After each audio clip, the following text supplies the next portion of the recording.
Unit 1, Grade 5, Chapter A Dog Named Lucky. Classwork, Reading and Explanation.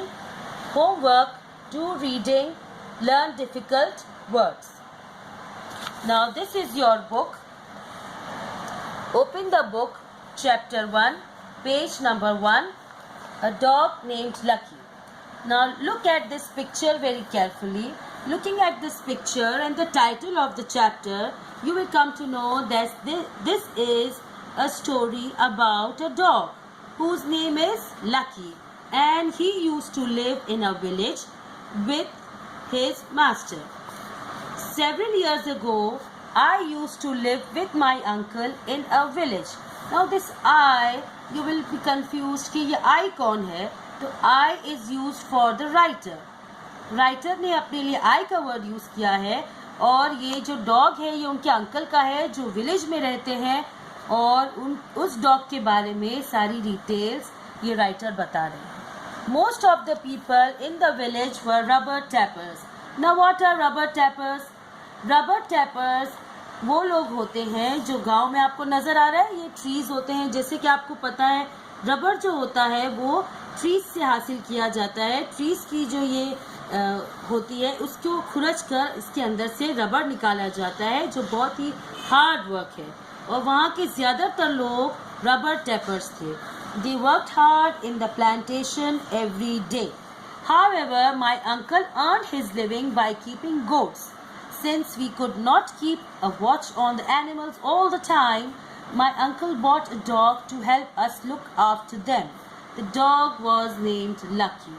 Now in this paragraph, the writer says that वहाँ के लोग rubber tapers थे, लेकिन मेरे uncle ने जो है वो बकरियाँ पाली हुई थी, भेड़ बकरियाँ, अपनी अर्निंग के लिए. तो उनकी देखभाल के लिए जो है उनको किसी की ज़रूरत थी, तो उसके लिए उन्होंने एक डॉग खरीदा और उस डॉग का नाम रखा लकी. आपको पता है ना, हमारे यहाँ भी डॉग जो है वो एज अ चौकीदार रखे जाते हैं और किसी स्ट्रेंजर को देखकर वो बात करते हैं. तो लकी जो है वो भी ऐसा ही इसी मकसद के लिए लिया गया था. और लकी जो है आगे के चैप्टर में पूरी लकी की डिटेल्स हैं. जैसे इस चैप्टर में लकी की क्वालिटी है कि lucky was intelligent and alert. ठीक है, अब जब आप पैराग्राफ पढ़ेंगे तो आपको पता चलेगा कि वो किस तरह इंटेलिजेंट और अलर्ट था.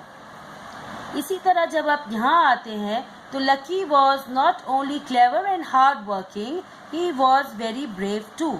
मतलब वो बहुत बहादुर भी था. क्लेवर मतलब होशियार, हार्ड वर्किंग मेहनती, और ब्रेव बहादुर. इसी तरह उसमें बताया है कि ये किस तरह बहादुरी दिखाता है. इसी तरह लास्ट पैराग्राफ में, last year when I went back to the village, ये आई कौन है इसमें? Writer.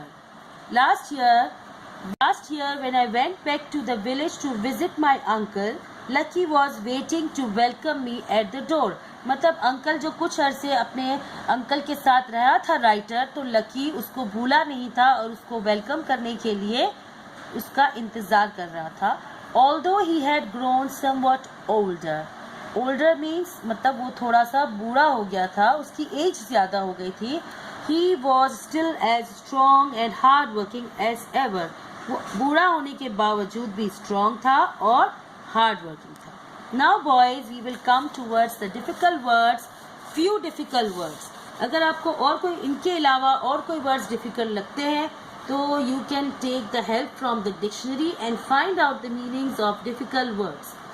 Now I will read these difficult words and you will listen very carefully. Several, plantation, bought, watch, intelligent, fortunately, clever, slippers, farmer, diet. Now I hope students that you will do the reading again and again of this chapter. It is important for you क्योंकि हम जब अपने next video में आएंगे तो हम इसी chapter से रिलेटेड एक्सरसाइजेस करेंगे. चूज द करेक्ट आंसर और क्वेश्चन आंसर्स और दूसरी एक्सरसाइजेस. तो it is important for you to read the chapter very carefully, find out the difficult words and learn the difficult words. This is your homework to learn difficult words.